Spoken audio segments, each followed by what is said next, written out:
Bonjour, ça va, j'espère que vous allez bien. Voilà deux trucs à voir. Voilà pour les types d'interventions. Voilà ici, on a tous les types d'interventions qu'on peut faire par un technicien. Voilà un nouveau type. On choisit la catégorie des clients. Soit un particulier, soit c'est propre à DGS, soit plombier, professionnel, syndic, ou bien on peut ajouter n'importe quel type de client. J'ajoute le type d'intervention, j'ajoute le prix initial de cette intervention, par exemple 50 euros, la TVA 10%, et je valide.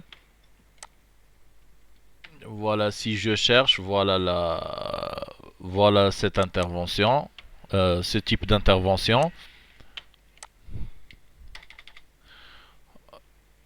Bon, au moment d'ajout, ça se filtre par rapport au type de client. Par exemple, dans une intervention,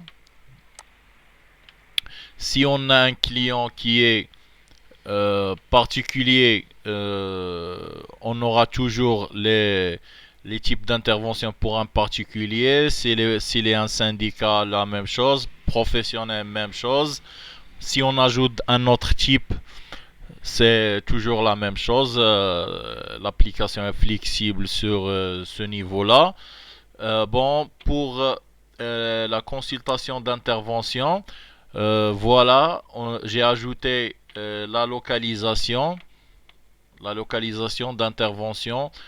Chaque fois que le technicien valide sur son smartphone une intervention, par exemple, quand il valide par exemple cette intervention-là, quand il la valide au niveau du technicien, si je clique ici sur ce marqueur, alors j'aurai exactement sur la carte géographique de Google Maps, j'aurai automatiquement où il a validé cette intervention.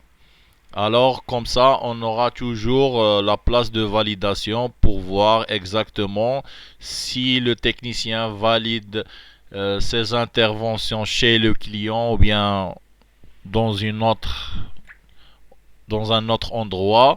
Euh, et, et automatiquement dans la partie smartphone, le technicien pour valider une intervention, il doit activer le GPS. Sinon, le bouton modifier, ça marche pas. Il va donner un message d'activer obligatoirement le GPS. Comme ça, même si le technicien oublie d'activer le GPS, l'application lui oblige de l'activer au moment de validation.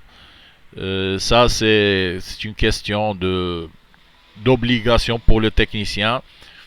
Bon, pour les photos, c'est la même chose. Quand il valide, et quand il prend une photo, il la valide. Le GPS nous donne exactement où la photo a été validée avec la précision du GPS du téléphone du technicien. Parce que les téléphones, il y a une tolérance de précision d'un téléphone à un autre, mais en général, ça va pas être loin parce que ça va pas être loin 10 à 20 mètres d'erreur, surtout si l'endroit de validation il est couvert, mais pour des téléphones de bonne qualité, ça va pas créer de problème. Même des téléphones de qualité moyenne, c'est ok. Un intervalle